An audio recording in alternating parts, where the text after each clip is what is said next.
Welcome to Raised on D&D podcast. Twice a month, Raised on D&D brings you inspirational interviews, tips, and strategies to enhance your family's gaming experience.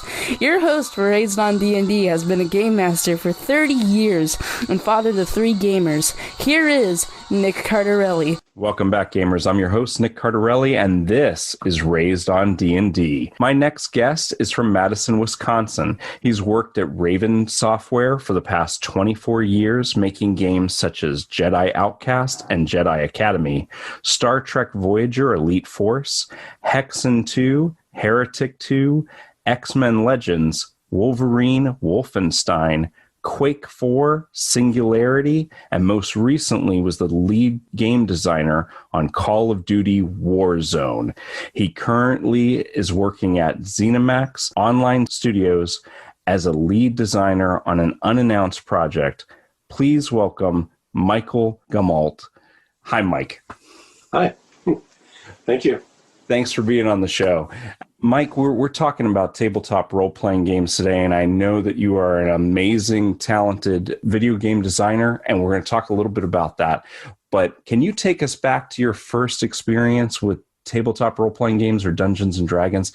Well, being into video games like I was in the 80s, my first experience with Dungeons and Dragons was actually the Gold Box games, from SSI, Champions of Krynn, Curse of the Azure Bonds, that whole series. I even loved the, Eye of the Beholder and even the Buck Rogers games that they did, I really loved. So that was really my first exposure. I played all of those, loved them. But I didn't actually get to play D&D because none of my friends were into D&D at the time. So I didn't get to play D&D until a little later on in the 90s, early 90s, with a group of friends. They invited me into their group. And that was very short-lived. Because the girl who invited me in, we were both young, she invited me in, but she kind of had a thing for me. And her boyfriend happened to be the DM. And so I designed this super awesome character, like this dark paladin with like this black armor. He was like really cool. I drew him and everything. And I brought it to the session. And he was just like, yeah, right, okay. So first thing that happens is we're walking down a riverbank and we have to cross a log, and he has me roll a skill check and I fail it, and so he has me fall in the water, all my armor breaks and falls off and washes down the river. Wow. And I wasn't invited back after that session either, so because I think her character started flirting with my character and didn't so I didn't get to play it again in person for a long time after that. and that's awkward, and when that happens, sometimes that turns you off to tabletop role-playing games altogether. And I know I've talked to many gamers who have had a very similar experience, not where the boyfriend's actually the dungeon master. That does take it to another level, by the way. What happens after that? What brings you back to the table? Well, I always liked board games. I've been, I would play board games since I was a kid. I would play games in my room. Like, God, I wish I could remember the name. I think it's called Wizard's Quest or Wizard's Tower. I don't know. It was some almost like more like a war game with lots of tiny little pieces like Fantasy Risk or something. And I would play that in my bedroom for hours, just listening to music or whatever. And then I would write a short story about it afterwards. But then, as I got in college and I got friends, we played some games, but it wasn't really until I came to Raven and I was working on games here that I found a lot of people who also were into board games, and we started doing board game nights, and I'd bring people over to my house and we'd try all different kinds of board games. And at a certain point, I had, 2 sons, Sean and Logan, and they were into, all the stuff I was into. And just one summer, about 7 years ago, we watched the entire Lord of the Rings trilogy. Theatrical or extended? Oh, extended, of course. Of course. All right. And I took them to the Renaissance Fair, and then we started playing D&D. And it was like the summer of epic fantasy. And they were pretty young. I guess they were 8 and 11. Wow. Is that right? No, even 7 years ago. Yeah, 6 and 9. But I started them very easy easy into it. Like I eased them into it with kind of my own kind of homebrew kind of version of it that was very streamlined and simplified, where I called it Dungeons and Dice, where everything was dice based. So like your weapon, I'd give you a card and a die that goes with it. And your armor, I'd give you a piece of armor, a card with a picture of armor on it, and a die that went with that indicated how much damage you could reduce. And so you just roll your damage dice for your weapon you're attacking with, and then take off the armor. And it was pretty quick and easy. And then they would earn gems, and they could trade in those gems to like upgrade a die to like the next polyhedral, right? So from a D6 to a D8 or something like that. Or they could add another D4 of a certain type of magical damage if they wanted to. And so they started off like that for the first few years. And then eventually I got them into kind of 3.5-ish rules, and then eventually full-on 5th edition. Fantastic. So that was 7 years ago. So now you got 2 teenagers on your hands, or 13 and 16. Yeah. Wow. When they're smaller like that, mine started very early. So I've got 3. They're little stair steps. 14, 13, just turned 12. They're about 18 months apart. When we started, they were really young, like 4, 3, 2, and sitting around the table. One's got enlarged dice so they don't have a choking hazard because it keeps putting them in his mouth. But the older one is actually like reading her character sheet and that kind of thing. So, and the idea of having shorter sessions and streamlined is really helpful when you're starting them off young. But that's a great idea. A picture, visual aids, super important for that age group, and a single die. That's terrific. Got a mat and using figures, that makes it very real to them, and they can really get into it. Yeah, those visuals are really necessary to keep their attention when they're smaller like that. So now it's been 7 years of all kinds of games, board games, tabletop video games, obviously. Can you tell us about how things have kind of evolved for you and the boys, and now have they started running their own games? Yeah, so I'd say I started off with like I said, with that early version of D&D, and even before that, we were playing other board games to kind of, because I'm naturally a gamer at heart, so they've been exposed to games since they were old enough to realize what one was. Like I used to give them, I used to play video games, and I would give them a controller that wasn't hooked up to anything, so they could feel like they were playing, right? And they'd get all excited and jump around and stuff, and then eventually, give them more control and stuff. Lego Star Wars was a great gateway, for that sort of thing. I started a D&D group for one of my sons in 5th grade, because the younger one, because he was going to be going to a different middle school, and I wanted him to stay friends with his group of friends that were in the elementary school. He was going to go to a 6th through 8 middle school.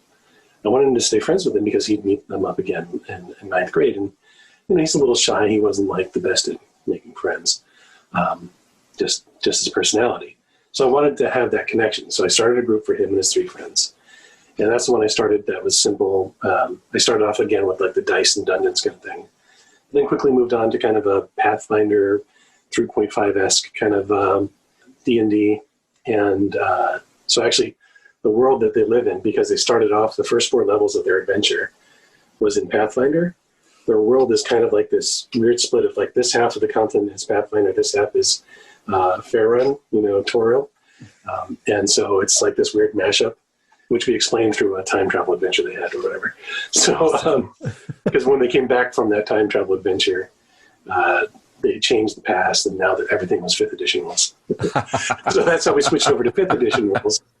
And, and I was learning that as I was going, but it was great because I didn't feel as much pressure to know the rules super well, because it was kids, and I could, they would be more understanding. And I didn't know all the lore necessarily, but they were kids, and I was mostly making most of it up, just using real settings and rules and monsters and that sort of thing. And I ran that for about 1.5 years for him. And then he showed interest in working on a campaign, and he started writing something up. And he came up with this whole cool campaign about this manor of monstrosities and this guy who's running it and everything. And so he drew a map in Procreate, and I took it into like one of those map making programs where you can put tiles and textures in. I made it look pretty and kind of filled in the rooms with details and stuff. And I ran the adventure, but he got to play it with his friends. And then after that, he was hooked, and he wanted to start running his own campaigns. So I ran it for a little while longer, and then he wanted to take over after a certain event. And I was like, all right, cool. Let's see what you got. And he's been running it ever since. And he absolutely loves the lore. Like, he really gets into the lore. And like, he loves Planescape. We just actually just played Planescape Torment together. He loves, he's got like a little scientist mind. So he just loves the logic of how it's all broken up by alignment, all the different planes. Mm-hmm. And he's got these epic campaigns and adventures that are filled with lore and everything. It's been really cool to watch him kind of and to lead and to take over like that, to play characters and stuff. He was so shy. Right. I was going to say, this is your shy one, and he jumping in the lead and in the DM seat. Yeah. That's fantastic. And he's really enjoying it. So, Mike, I'm going to ask you, do you attribute at least partially your son's feeling comfortable taking lead to the time spent playing tabletop role-playing games? Oh, absolutely. Yeah. I think he really got into playing his character. His character was a bard, but he was almost like a paladin. Like, he was lawful good, he was the conscience of the group. So he would speak up if he felt like they were doing something wrong, and he really knew the rules. So he would like speak up about tactics and stuff like that they could do, and knew the lore, being that fit in with being a bard. So it really let him kind of be very vocal. And these were people he was comfortable with already, but even more so. And then taking charge and being the DM, I think that gave him a lot of confidence, to be creative and to narrate and to play other characters and stuff, to improvise, think on his feet, and just be more outgoing. I think it definitely helped. How do you think your love of board games and role-playing games helped influence you as a creator and a designer of video games? Well, I always was into game design from, when I was in high school. I wrote like maybe 100 games on my Commodore 128 because it was so easy with, BASIC, right? And you just teach yourself it really easily. So I was always interested in game design. And a funny story is, one of the games I was really into, back when I was playing Eye of the Beholder and all that, was a game called Black Crypt, which turns out to be Raven's first game that they ever made. And I played it. I was like, wow, this is really good. I got to remember these guys. And by the time I got hired by them, I'd completely forgotten about them. and I saw like they were the ones that made that. I'm like, oh my God, it's like, it's fate. So that was really cool. But even before I came there, I was like I was designing my own RPG with a friend of mine and stuff. So I was always into that sort of thing. I made my own board games, just drawn them out and made pieces and cards and everything back in high school and college. So I think I've always enjoyed whatever it was doing. I said, I went to film school. I like to write. I like to draw comics. I like to build board games, make video games. All of those have in common that what I really enjoy most is making experiences, crafting experiences for people, trying to come up with something that I would love to experience, and then creating that the world for other people to do that. And that fits perfectly with being a DM. Your goal as a DM, or at least my goal as a DM, is to create this interactive experience with other players, like this interactive story, where I've got a general plot in my mind. I know where I want it to go. I've got beats I want to hit, dramatic beats I want to hit, and I start unraveling it for them, and then I just adapt with whatever the players do and whatever direction they go in, and try to incorporate that into my story and still hit the cool, fun, dramatic beats. I just love doing that. Now, in your game design history, you have a lot of genres here, all right? From Star Wars to World War II to fantasy. Do you have a favorite genre that you like to play in or you like to run games for? Is there one that's just a little more close to your heart than others? I'd say if there's anything I'm most naturally attracted to and well versed in, it's science fiction. I love science fiction. I'm a huge Star Trek fan, Star Wars and Star Trek fan. I got to write my own Star Trek game, which was amazing. Like, come up with like a whole cast of characters for it and everything. It was great. One of the highlights of my career. I think I'm just naturally drawn. I've always read sci-fi. I'm really into sci-fi. I love fantasy too. I'm not as good at writing fantasy, but I love fantasy, and I love the Dungeons and Dragons setting. I'm familiar with it for since the 80s, right? So that I'm comfortable with too.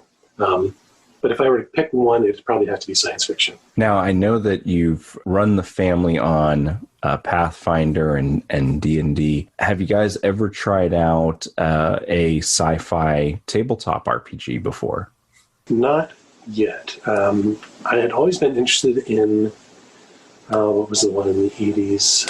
Not Spelljammer.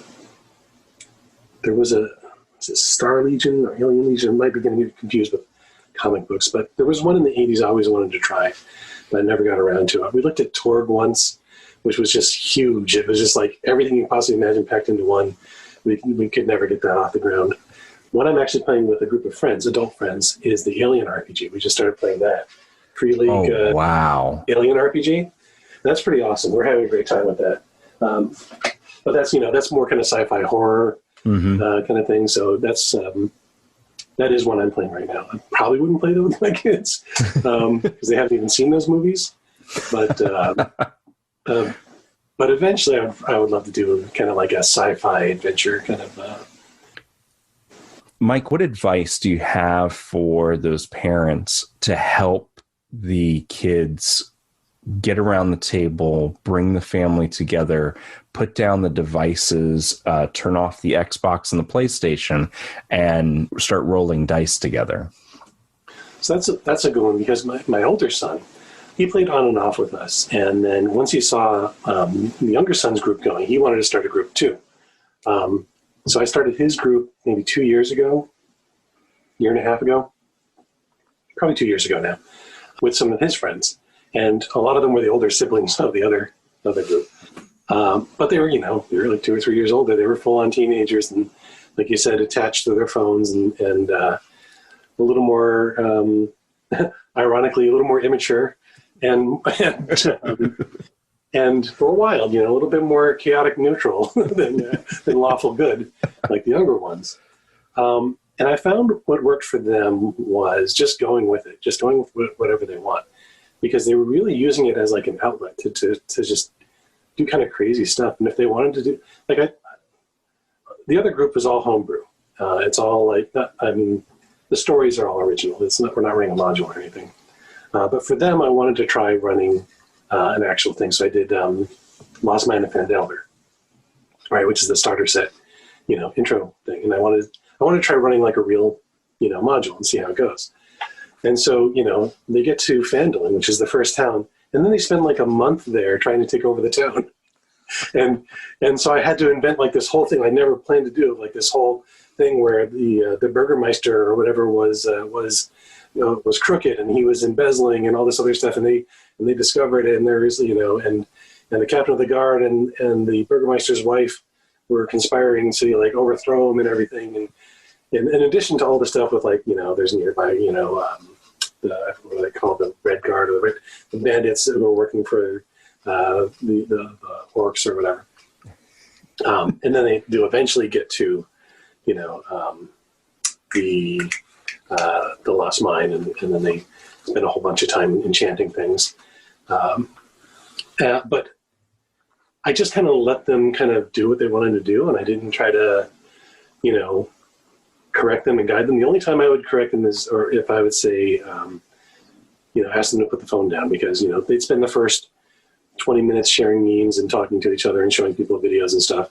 And I'd be like, all right, here we go. Phone's down, let's go. And as long as I kept it interesting for them, there's one part where they were in Barovia, Curse of Strahd. And this one guy, I decided it'd be kind of fun to kind of test them, throw a little darkness at them. And Strahd, invites them to their castle, but then he locks them in the basement and says, all right, one of you has to die. And they did it. They actually did it. One or two of them ganged up on one of the other ones and killed them. I was like, oh my God. And so Strahd let them go. And I'm like, all right, don't worry. That's not the end. And I let him become a ghost. And so now he was a ghost, and he was kind of like harassing the other two for doing that to him, trying to communicate with them.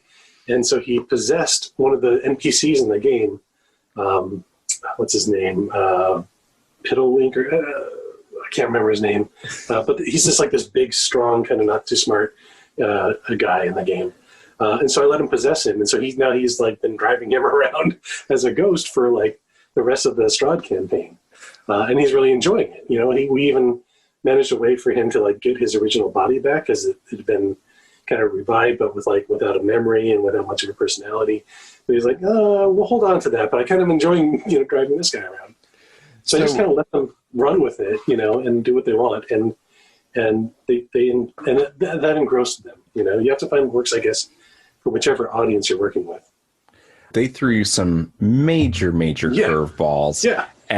But being patient, rolling with it. The Lost Mines of Phandelver is a 63-page module. So you're sitting there behind the GM screen with a 63-page module, and they go, "We're going to try and take over the town." You're like, "Okay, well, I'll put that book down for a minute." Apparently, we're not doing that right now. Yeah. And that's terrific. Teenagers can be challenging. Now, did you ever have, when you were gaming with your sons, did you ever have conflicts at the table between the two of them? I've been pretty lucky that's never happened. Neither of the groups ever had any kind of real conflict with each other.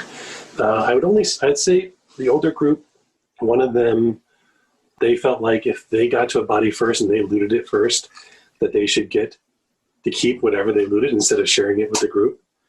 But the rest of the group were like, all right, well, then we'll just share everything else then, And then I think they ended up kind of sharing more as they went on. But his perspective was like, well, I got here first, I should get to keep it, whatever. And he was like a ranger, so he's like really fast. So he'd run up ahead. And so they'd all start like rushing towards its corpse and trying to loot it at the same time. But eventually that worked out. I think as they kind of got more of a bond and camaraderie, that kind of worked out just fine. And like the guy who was killed by the other two guys, didn't hold a grudge against them at all. That is incredible. You're working on undisclosed project, but could you tell us a little bit, without giving it away, maybe what genre it's in, or what kind of game it's going to be? Is it going to be an RPG? Is it going to be a first-person shooter? Can you tell us anything? Unfortunately, I cannot. It's like completely unannounced. They don't want anything coming out about it. Not a thing. I'm a designer on it, and it's an original IP. It's not something they've done before. Wow. Okay. Well, we won't press you about it, and we're super excited about the project, and we can't wait to see what you're coming out with next. So, big fans. I know my son personally is a huge fan of a lot of your work. I loved Wolfenstein. I played the beta online version years and years ago, and of course, Jedi Academy, amazing game. My teenage daughter asked me. My very first episode of the podcast, we were talking about RPGs and her experience and that sort of thing. And she said what she would like after it was all said and done. She said that she would like to get together with her friends and play a Star Wars adventure because all of her friends shared a passion for Star Wars. So I took them back to what I knew, and I took them back to Star Wars D20 and no edition war kind of stuff, right? I know West End Games is really good for some people, and D20 was good for others, and Fantasy Flight Games makes an amazing Star Wars game. We've played that too. But I was just familiar with it, easy to whip something up, and I went ahead and I got them I wrote an adventure. I gave it away for free on the internet. But I got all these teenagers together, and we have a restaurant here in town called the Mellow Mushroom. And there's a couple of them, and they all have different themes. Well, we were lucky enough that the one in our town is sci-fi. So when you go in, it's awesome. It's got Star Trek murals. It's got Doctor Who's phone booth. It's got Transformers out front.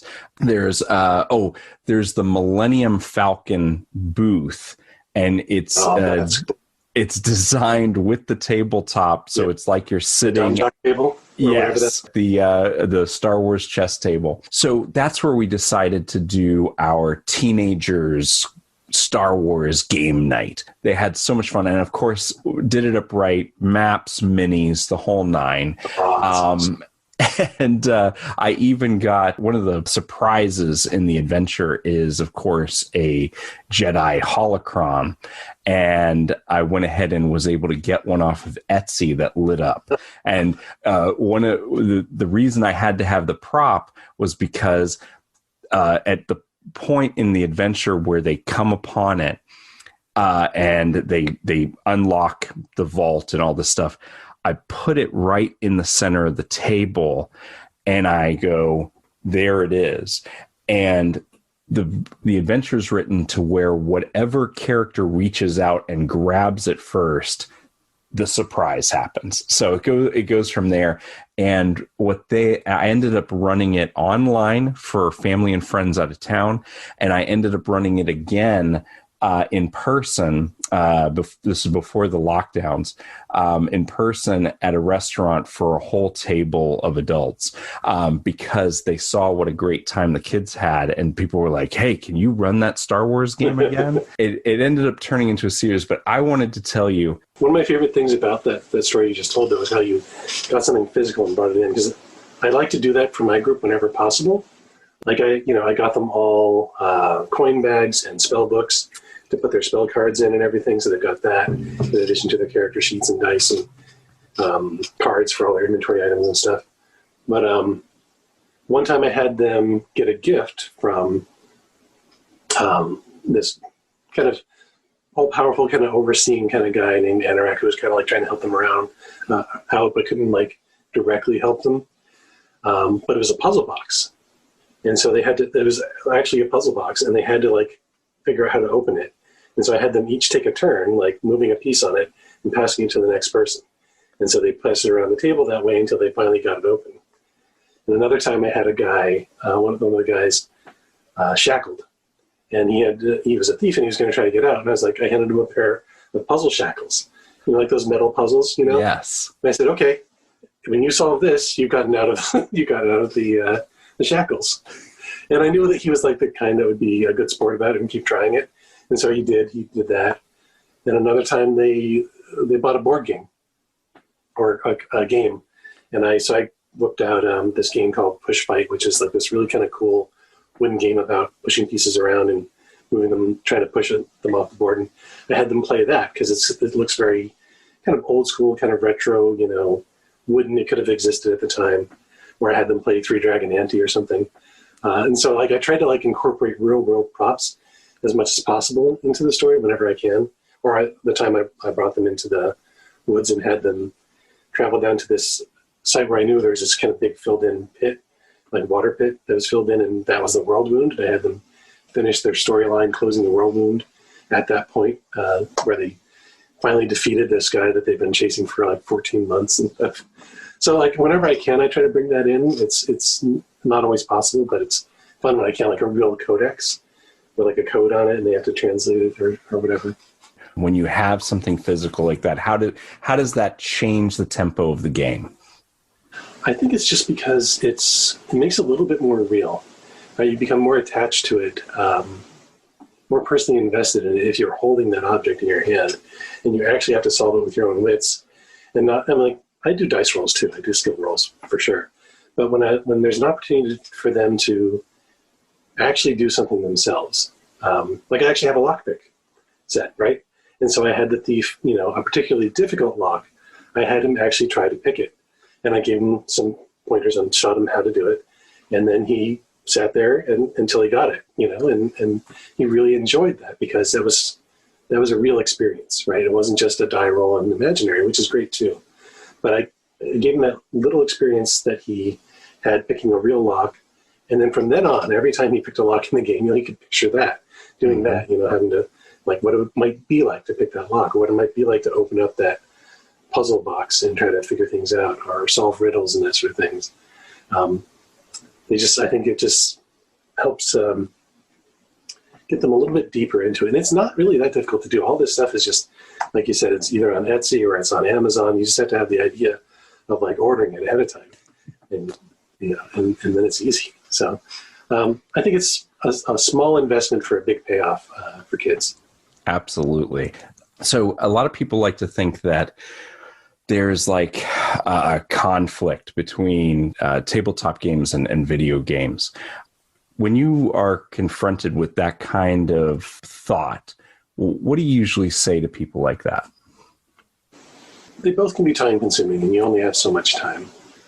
I'm always trying to struggle to find time to like either read books I'm trying to read, or work on projects I'm trying to work on, or play board games or video games. I think you just have to find a balance. I think whatever works for you works for you. If you prefer video games, that's fine. If you prefer board games or role-playing games, that's fine. If you try to mix and match, that's fine too. I think they all kind of feed into each other.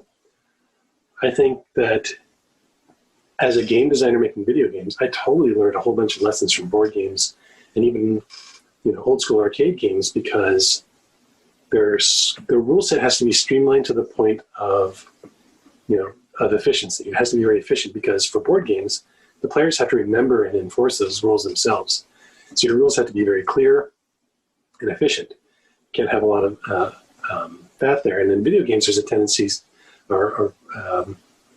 there's a temptation sometimes to just throw everything in there, right? And you don't really need all that, because it just muddles things up and complicates things. So I think one of the things I learned from board games is how to have a more efficient, streamlined design that's really where everything is geared towards creating that experience, and you don't have too much stuff that complicates things. But board games, and especially RPGs like D&D role-playing games, they just offer something that video games can't really, that I wish someday video games could do. Highly social ones can do this, but where the story of the game just adapts to whatever you're doing. Like, as a DM, I can have my plan, but the players go in a different direction, and I just incorporate it and make it work, and create an experience collaboratively with them. That's something video games just can't do yet. And so there's value, I think, in all of them. They all present different experiences and different, and that's always what I've been interested in, right, is experiences. They all create different experiences that satisfy a slightly different part of a Venn diagram of fun and engagement and creativity. So I think there's value in all of them. It's fantastic. Mike, is there anything else you want to say to our listeners before I let you go? I guess if I were to offer any kind of advice to people trying to get into gaming with their family, is make it easy for them. Don't make them worry about the rules if they're worried about rules. Just remember, especially if it's an RPG, it's really, I think the core of it, the part that makes it really special, isn't necessarily all the rules and the dice and all that. It's collaborative storytelling. It's this idea that you're all telling a story together, writing a story together, creating an experience together, and that's really what it's all about. Everything else is flexible. And take the pressure off and just enjoy it. Thank you. Thanks for being on the show. Thank you. This is fun.